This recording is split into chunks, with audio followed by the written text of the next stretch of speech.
एक गोली नहीं, सुनने में आया 15 राउंड चला जिसमें 6 गोली रुपेश जी को लगा। भरोसा है अभी डीजीपी ने मुझको जो आश्वस्त किया है कि पूरे तौर पर एक एक तरफ से लगा हुआ है, यहाँ का एसपी से लेकर के आईजी से लेकर के और टीम बना करके लगे हुए हैं। मुझे पूरा भरोसा है कि हम लोग इस केस को उभेदें, इसका उभेद हम लोग करेंगे।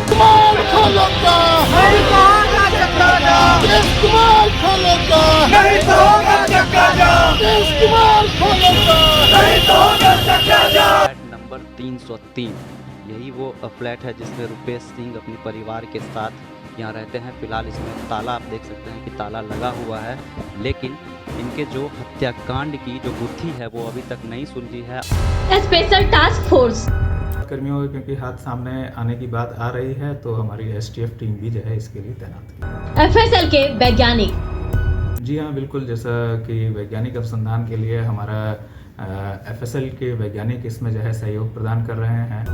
क्राइम इन्वेस्टिगेशन डिपार्टमेंट, अपराध अनुसंधान विभाग अपनी जो है विशेषज्ञता से जो है जिला पुलिस को मदद कर रहा है।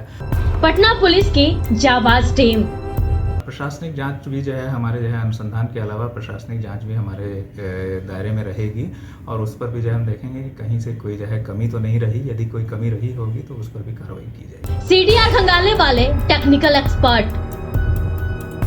और साथ ही टेक्निकल अनुसंधान जो कि कॉल डिटेल आदि से रिलेटेड होता है तो उससे रिलेटेड जो हमारी यूनिट्स हैं वो इसमें सहयोग प्रदान कर रही हैं। और ना जाने क्या क्या। इतने सारे महारथियों के रहते 22 दिन बाद भी इंडिगो मैनेजर रुपेश सिंह की रूह अपने हत्यारों को तलाश रही है। बात बात पर खिसियाने वाले सीएम साहब तब पत्रकारों के सवाल पर तिल मिला गए थे। रिव्यू मीटिंग का क्या समापन है? नहीं, आपके रिव्यू मीटिंग का क्या रिजल्ट है? और आप किसके समर्थक हैं? नहीं, किसके समर्थक? नहीं, आप गुस्सा हो रहे हैं। आपके रिव्यू मीटिंग का क्या रिजल्ट है?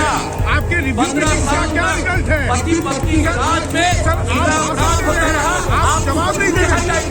आप सरकार की साख बचाने आगे आए डीजीपी साहब ने तो सरकार की मिट्टी पलीत कर दी थी। बहुत बड़ी बड़ी एजेंसीज भी बहुत बड़े बड़े केसों को सॉल्व नहीं कर पाएंगे। आप जान रहे हैं अच्छे से, बिहार के अंदर आप जान रहे हैं भाई। सड़क से सदन तक हंगामा करने की धमकी देने वाले नेताजी लोग भी विलुप्त हो गए। मैं डिमांड करता हूं कि सरकार अविलंब सीबीआई को इंक्वायरी दे ताकि कोई भी बड़ी मछली, कोई भी नेता, कोई भी पदाधिकारी इसमें छूट न पाए। रुपेश सिंह की मौत के बाद मातमी सन्नाटा भले ही चीख में बदलने की आशंका थी, मगर न जाने क्यों उनके चाहने वाले भी अब खामोश हो गए। फ्लैट के सामने अभी हम खड़े हैं, फ्लैट नंबर 303 यही वो फ्लैट है जिसमें रुपेश सिंह अपने परिवार के साथ यहाँ रहते हैं। फिलहाल इसमें ताला आप देख सकते हैं कि ताला लगा हुआ है, लेकिन इनके जो हत्याकांड की जो गुत्थी है वो अभी तक नहीं सुलझी है और उस मामले पर भी फिलहाल ताला लगा हुआ और इस मामले पर पटना पुलिस और सरकार के जुबान पर भी ताला लगा हुआ। सबसे आश्चर्य की बात यह है कि इनके परिजनों ने भी अब चुप्पी साध ली है। विपक्ष ने तो बहुत पहले ही चुप्पी साध ली थी, लेकिन अब इनके परिजनों ने भी चुप्पी साध ली है। फिलहाल 1 महीने का वक्त अब पूरा होने वाला है, लेकिन अभी तक हत्यारे जो हैं वो पटना पुलिस की चंगुल से बाहर हैं। 12 जनवरी की शाम पटना के शास्त्री नगर इलाके में अपराधियों ने इंडिगो के स्टेशन हेड रुपेश सिंह पर जब दनादन गोलियां दागी तब समूचा बिहार हिल गया था।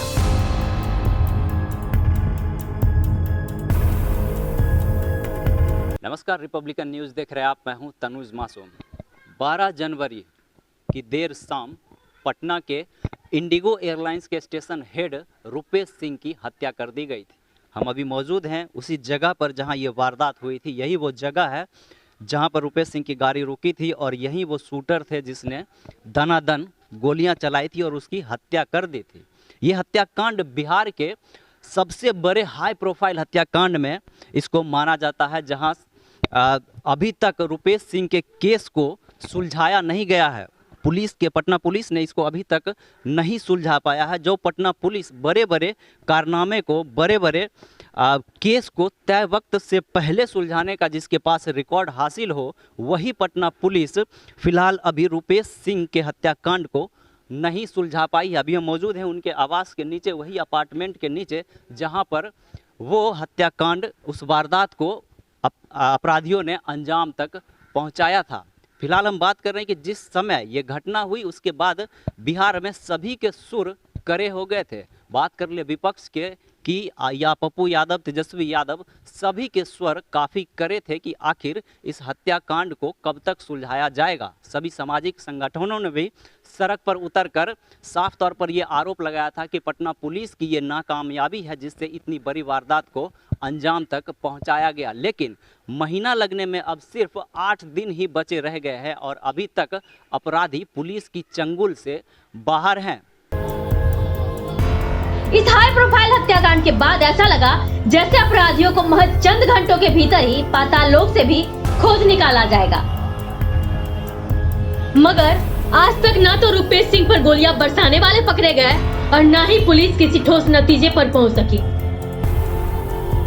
बिहार के सबसे बड़े हाई प्रोफाइल हत्याकांड बने इस रुपेश सिंह हत्याकांड के बाद मुख्यमंत्री से जब बिहार के बिगड़ते हुए लॉ एंड ऑर्डर के बारे में पत्रकारों ने सवाल किया तो मुख्यमंत्री नीतीश कुमार झुंझला से गए। उन्होंने अपनी सरकार आने से पहले की जो बिहार की स्थिति थी उसको याद दिलाते हुए पत्रकारों से कहा कि याद कीजिए कि जेडीयू की सरकार से पहले कैसा जंगल राज था।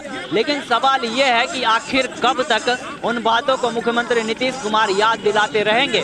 48 घंटे की अल्टीमेटम दिए जाने के बाद भी पटना पुलिस अब तक साक्ष्य को नहीं जुटा पाई है। अब तक हत्यारे जो है पटना पुलिस की चंगुल से बाहर है। पुलिस मुख्यालय की तरफ से भी बड़े बड़े दावे किए गए थे कि इस केस को डिटेक्ट कर लिया जाएगा। पटना के सुपर कॉप कहे जाने वाले एसएसपी उपेंद्र शर्मा ने भी कहा था कि इस केस को सुलझा लिया जाएगा। लेकिन साहब अब महीना लगने में महज 8 दिन ही बचे हैं और रुपेश सिंह हत्याकांड की गुत्थी पर अब तक ताला लगा हुआ है।